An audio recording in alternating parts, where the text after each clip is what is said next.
All right, welcome everyone to another episode of Give Me Some Truth. I'm Sil Michelin. I'm joined in the booth today by Keith Poniwaz and Ian Beardsley.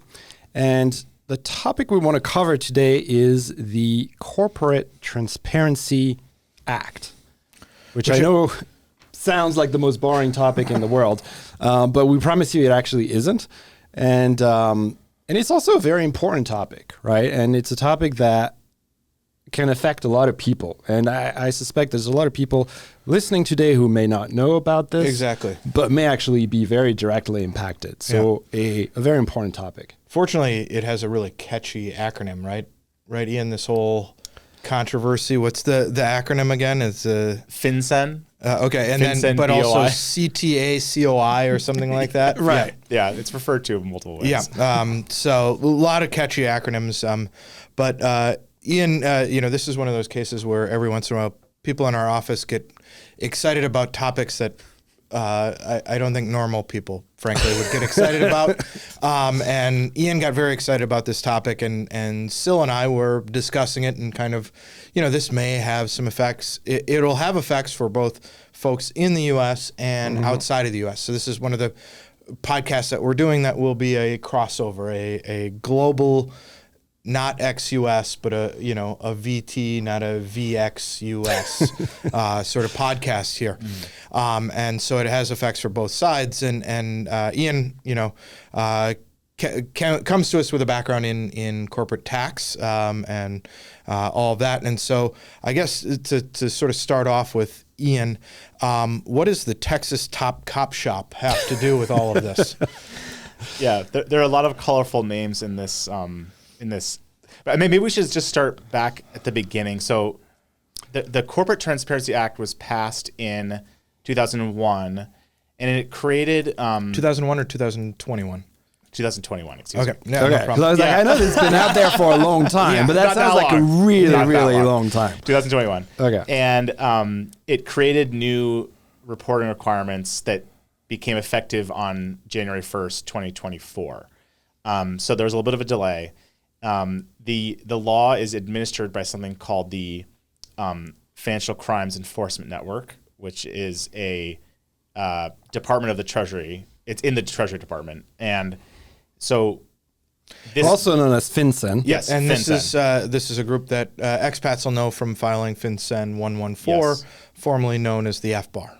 Yes. So this is an existing department within the Treasury Department. They deal with anti-money laundering, currency violations, structured currency problems, and stuff like that. So this is an existing group that has been given this massive new enforcement they're responsible for the enforcement of this big new requirement. So this was very controversial, and it was immediately litigated.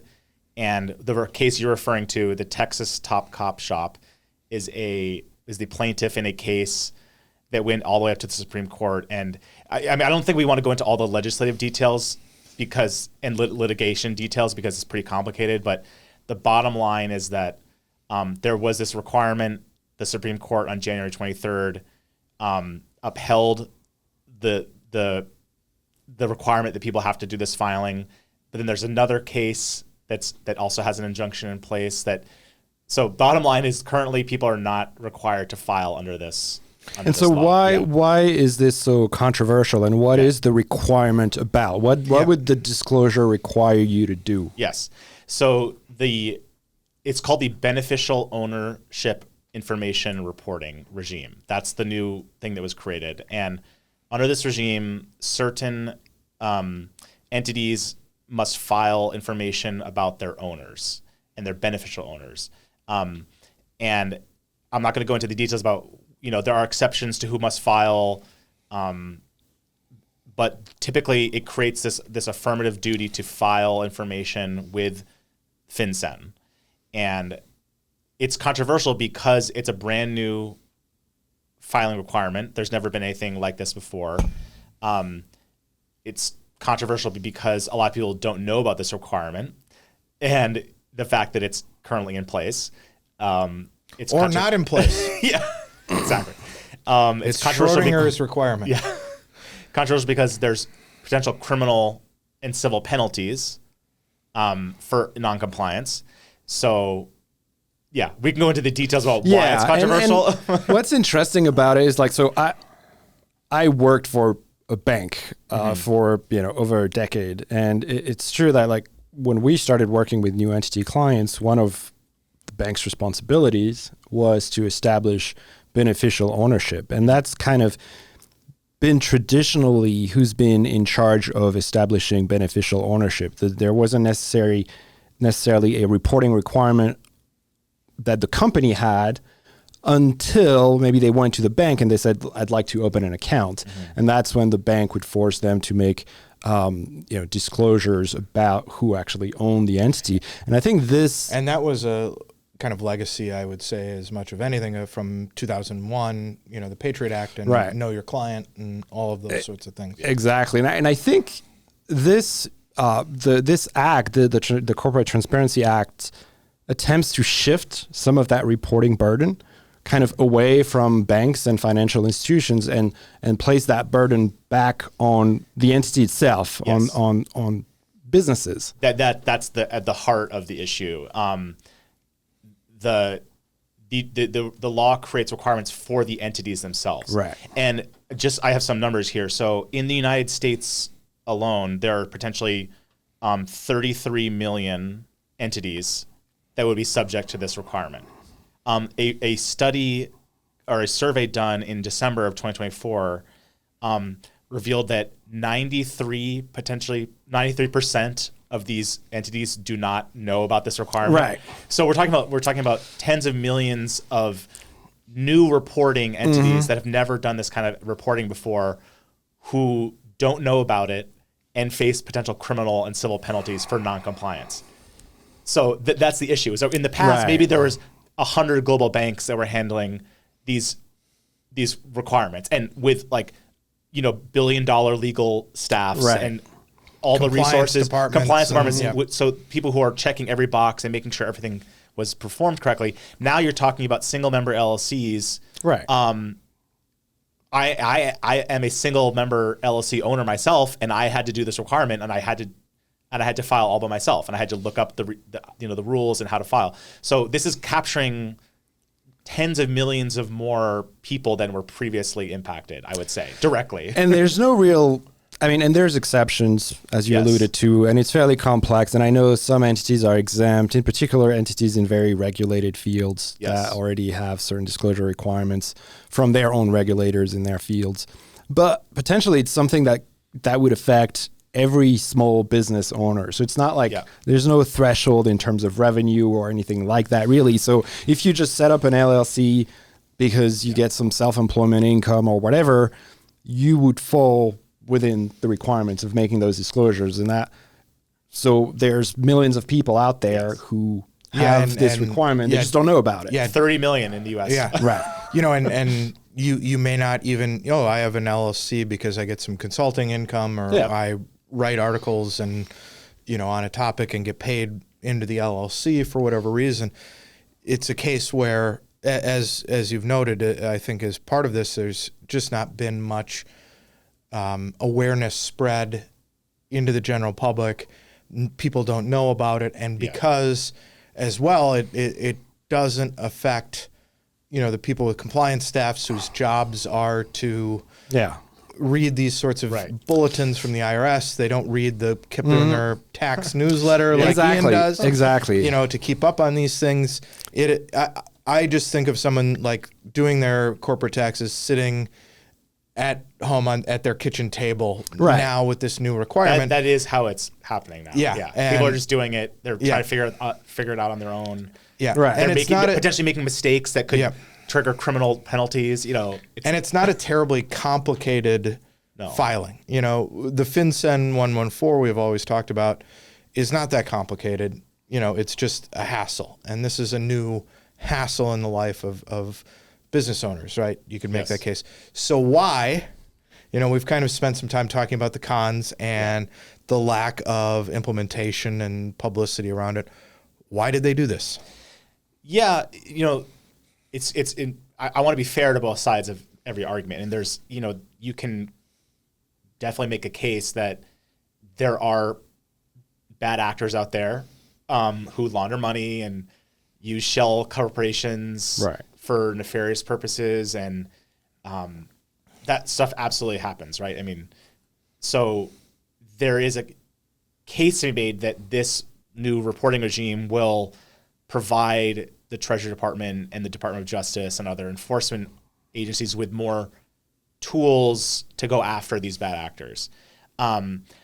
Again, you get into this question of like, well, assuming criminals they're breaking the law to begin with, so why would they then choose to comply with this but particular law? You know, so it's like you get into the question of, well, only the law-abiding people are going to be complying with this, so you're not really affirmatively disclosing information for these non-law-abiding But parties. I think the counter case to that, is you have another penalty to put in front of people. Yeah.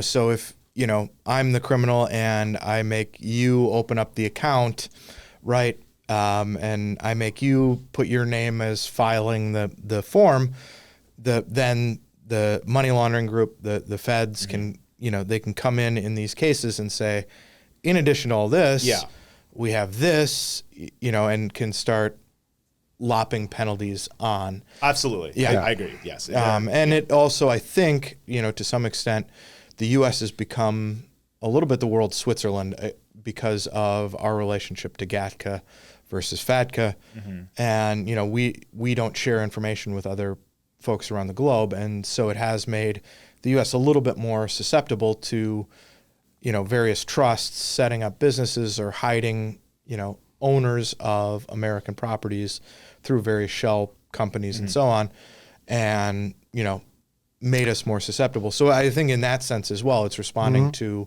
a definitive need.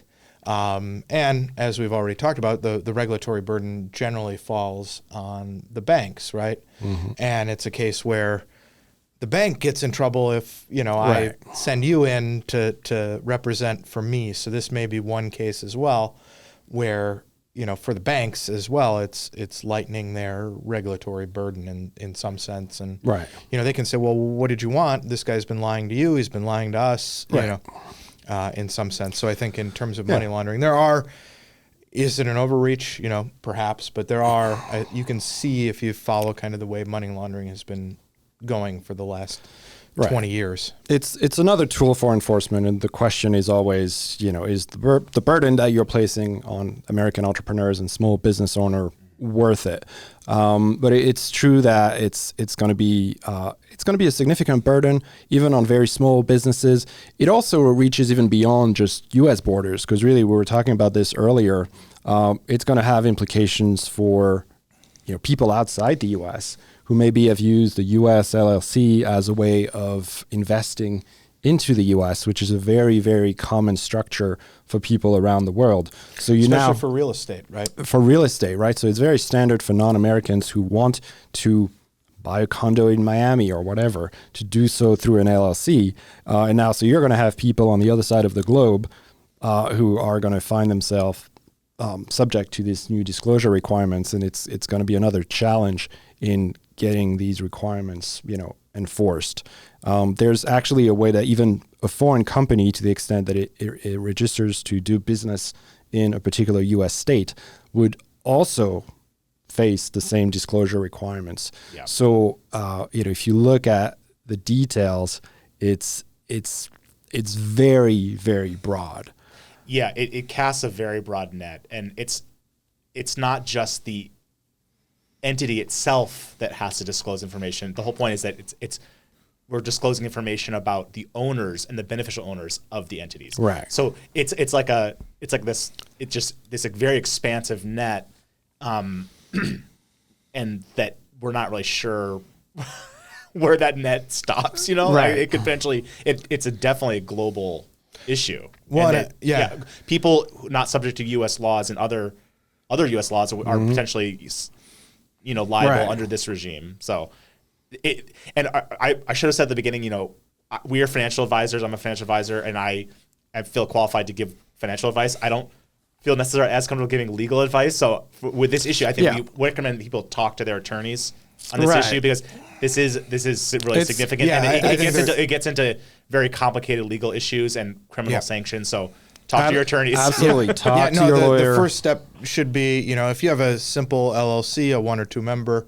LLC, talk to your accountant, make sure you're filing this. I think it is still optional technically under the kind of various things, but that could change tomorrow.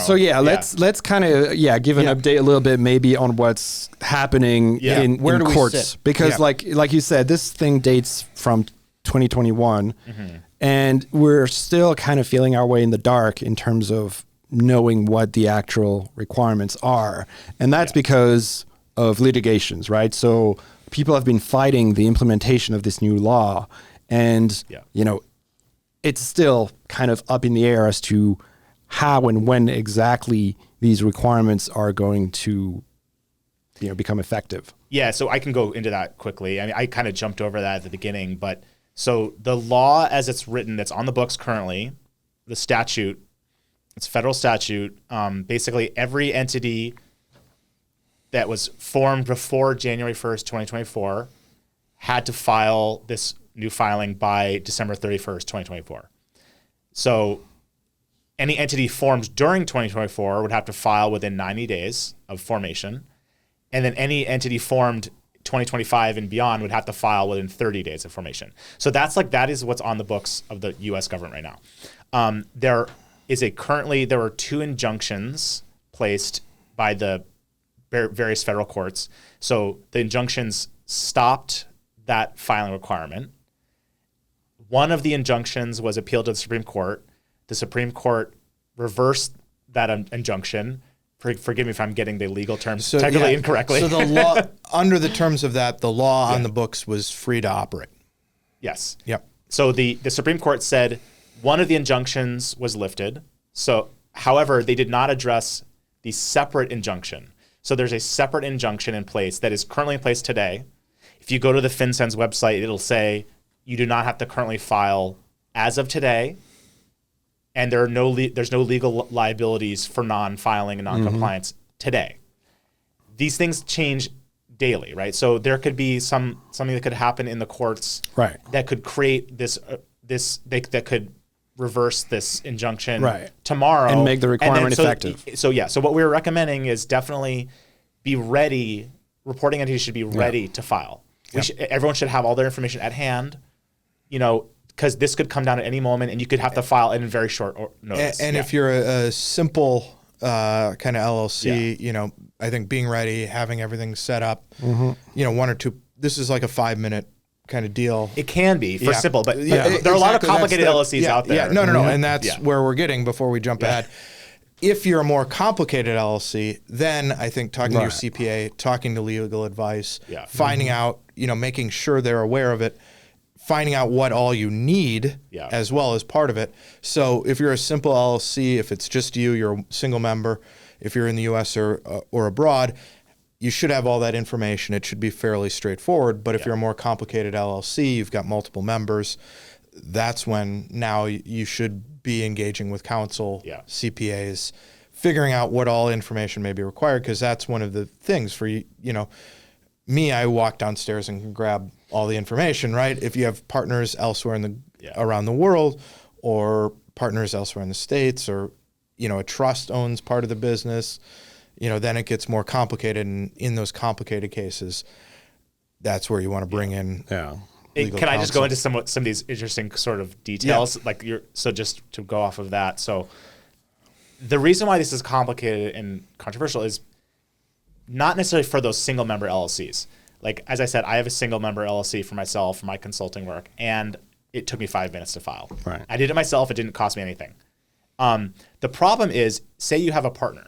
You have an LLC that's operating as a partnership, which is a very common business structure. What if you file for your piece? What happens if your partner doesn't file? Are you suddenly liable for the compliance or non-compliance of all partners you do business with? There's issues with in community property states such as Wisconsin. Spouses of shareholders, owners of LLCs, could be potentially be treated as beneficial owners. Right. So I don't know if anyone is immediately thinking that their spouse wants to have to register with the Treasury Department's criminal enforcement network.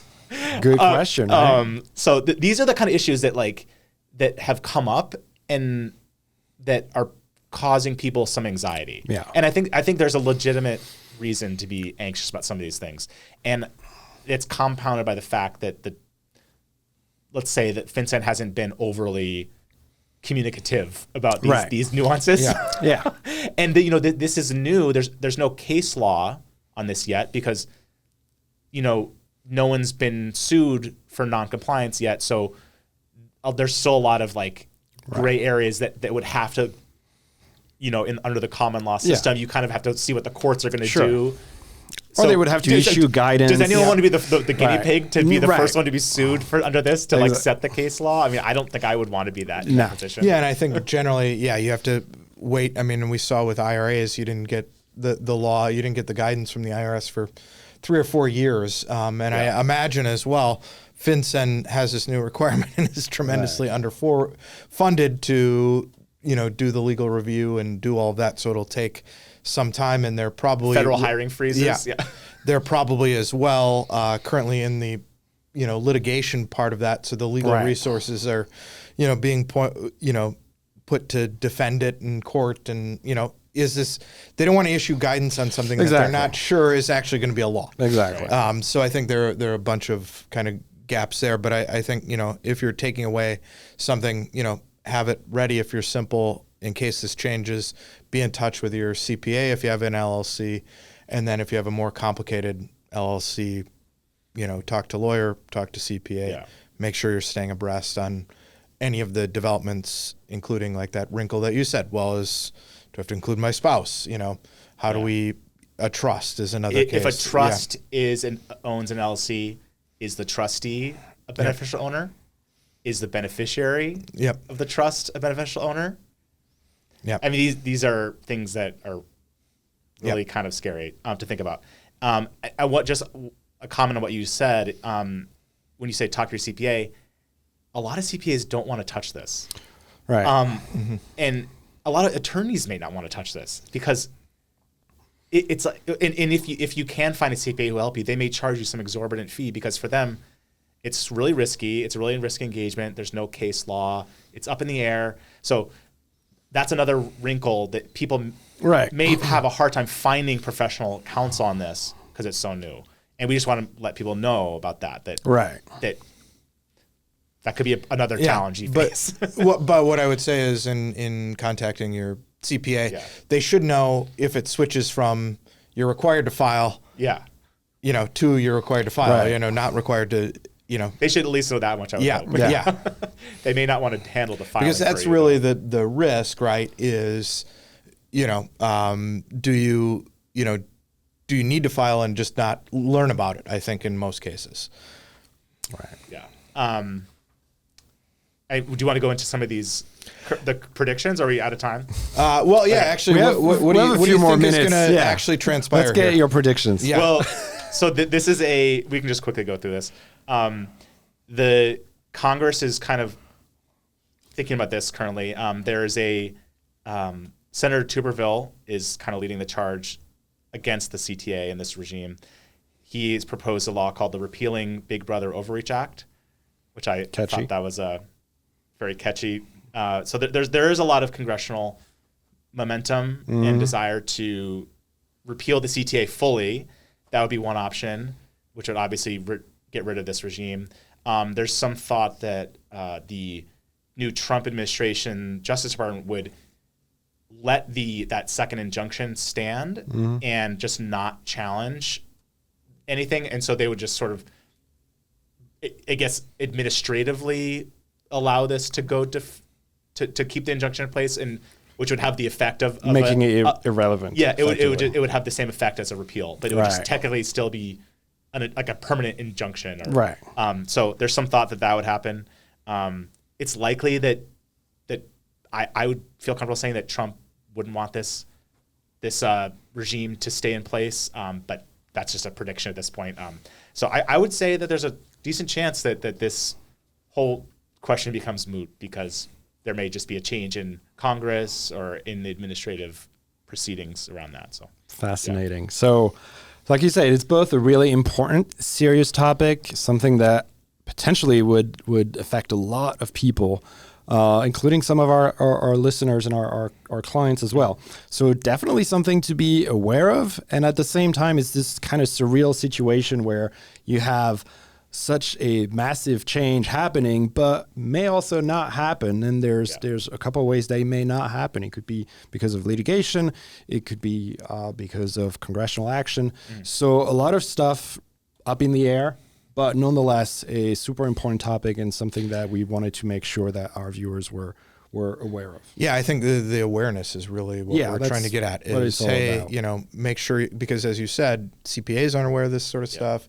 Make sure, get your business lawyer on it and aware of it and, researching on your behalf. Talk to your partners. Yeah. Make sure everybody's filing. LLCs. Make sure everyone's on the same page. Yep. So we're out of time for today, but thank you, Ian. And we'll see you next time for another episode of Give Me Some Truth. Walkner Condon Financial Advisors is a registered investment advisor with the SEC. Registration with the SEC does not imply a certain level of skill or training. The opinions expressed by the participants of this podcast are their own and do not reflect the opinions of Walkner Condon Financial Advisors. All statements and opinions expressed are based upon information considered reliable, although it should not be relied upon as such. Any statements or opinions are subject to change without notice.